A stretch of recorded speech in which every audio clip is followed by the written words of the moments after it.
Dagon by H.P. Lovecraft. I am writing this under an appreciable mental strain, since by tonight I shall be no more. Penniless, and at the end of my supply of the drug which alone makes life endurable, I can bear the torture no longer, and shall cast myself from this garret window into the squalid street below. Do not think from my slavery to morphine that I am a weakling or a degenerate. When you have read these hastily scrawled pages, you may guess, though never fully realize, why it is that I must have forgetfulness or death. It was in one of the most open and least frequented parts of the broad Pacific that the packet of which I was supercargo fell a victim to the German sea raider. The Great War was then at its very beginning, and the ocean forces of the Hun had not completely sunk to their later degradation, so that our vessel was made a legitimate prize, whilst we of her crew were treated with all the fairness and consideration due us as naval prisoners. So liberal, indeed, was the discipline of our captors, that 5 days after we were taken, I managed to escape alone in a small boat with water and provisions for a good length of time. When I finally found myself adrift and free, I had but little idea of my surroundings. Never a competent navigator, I could only guess vaguely by the sun and stars that I was somewhat south of the equator. Of the longitude, I knew nothing, and no island or coastline was in sight. The weather kept fair, and for uncounted days I drifted aimlessly beneath the scorching sun, waiting either for some passing ship or to be cast on the shores of some habitable land. But neither ship nor land appeared, and I began to despair in my solitude upon the heaving vastness of unbroken blue. The change happened whilst I slept. Its details I shall never know, for my slumber, though troubled and dream-infested, was continuous. When at last I awaked, it was to discover myself half sucked into a slimy expanse of hellish black mire, which extended about me in monotonous undulations as far as I could see, and in which my boat lay grounded some distance away.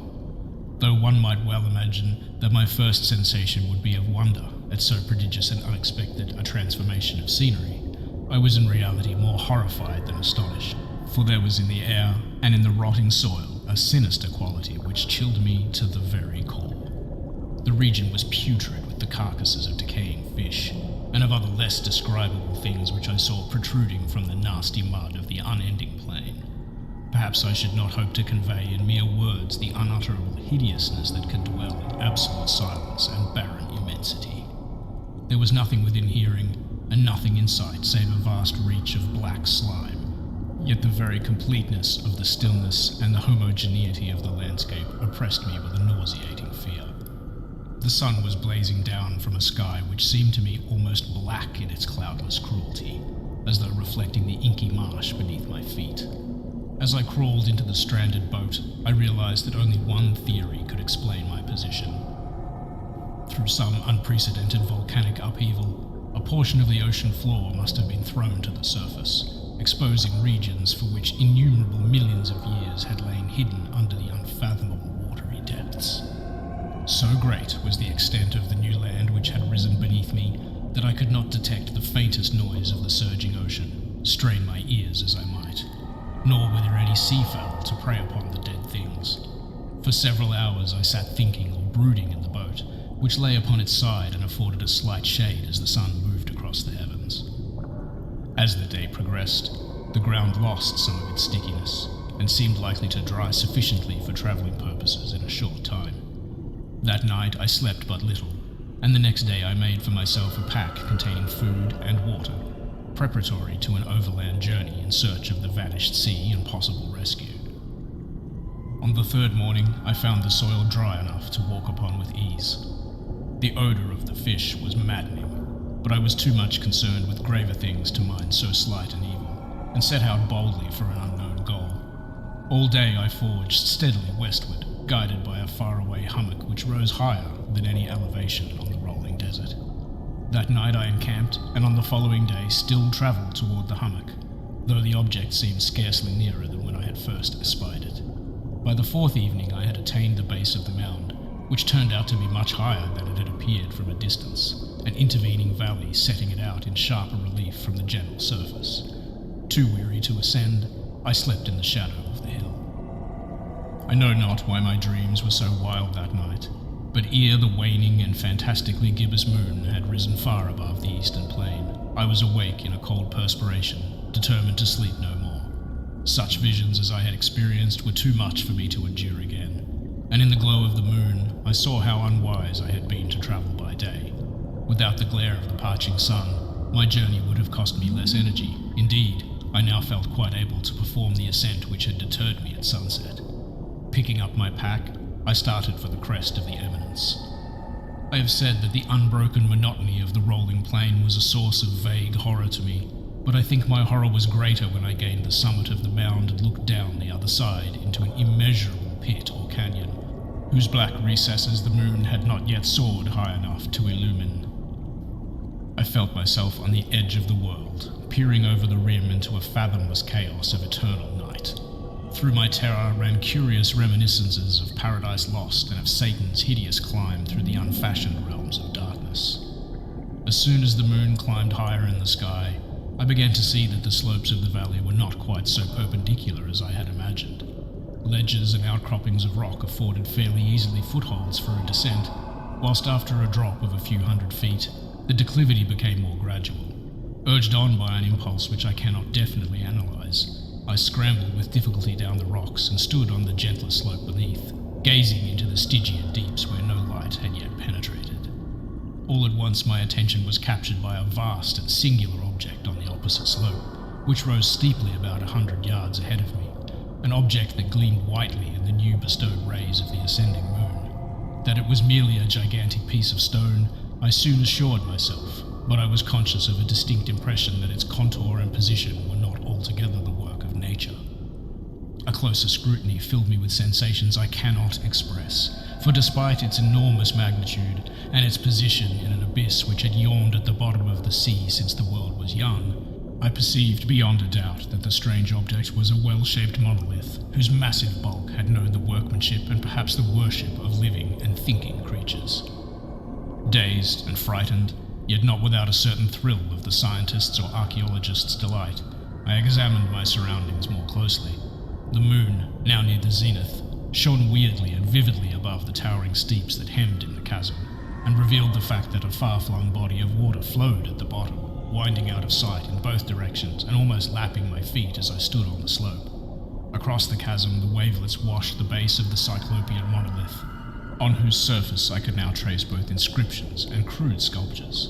The writing was in a system of hieroglyphics unknown to me, and unlike anything I had ever seen in books, consisting for the most part of conventionalized aquatic symbols such as fishes, eels, octopi, crustaceans, mollusks, whales, and the like.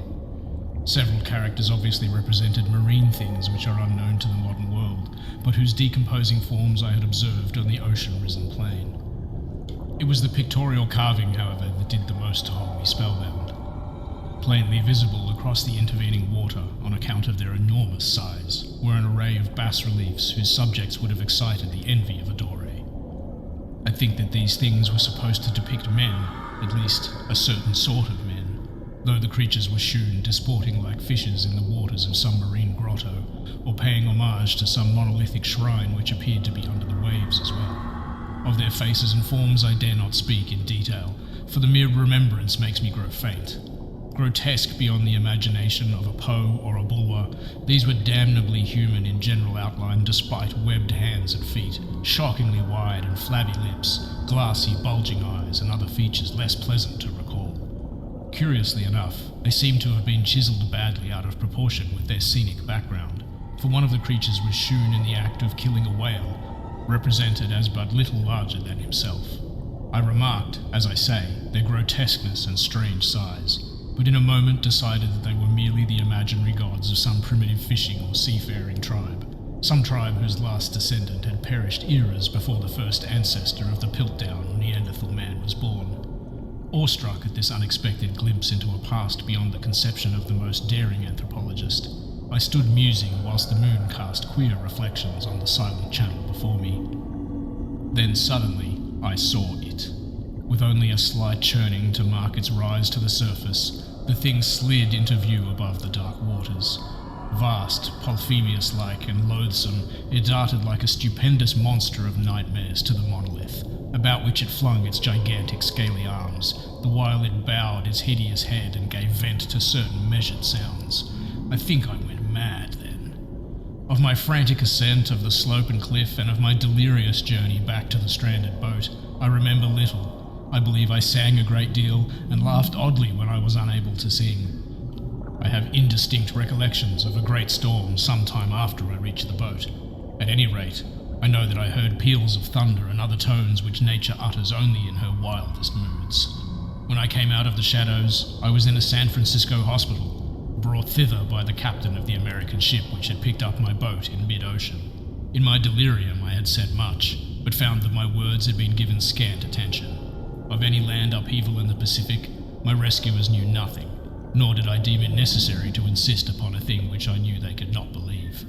Once I sought out a celebrated ethnologist, and amused him with peculiar questions regarding the ancient Philistine legend of Dagon, the fish god, but soon perceiving that he was hopelessly conventional, I did not press my inquiries. It is at night, especially when the moon is gibbous and waning, that I see the thing. I tried morphine, but the drug has given only transient surcease, and has drawn me into its clutches as a hopeless slave. So now I am to end it all, having written a full account for the information or the contemptuous amusement of my fellow men. Often I ask myself if it could not have all been a pure phantasm, a mere freak of fever as I lay sun-stricken and raving in the open boat after my escape from the German man-of-war. This I ask myself, but ever does there come before me a hideously vivid vision in reply. I cannot think of the deep sea without shuddering at the nameless things that may at this very moment be crawling and floundering on its slimy bed, worshipping their ancient stone idols and carving their own detestable likenesses on submarine obelisks of water-soaked granite.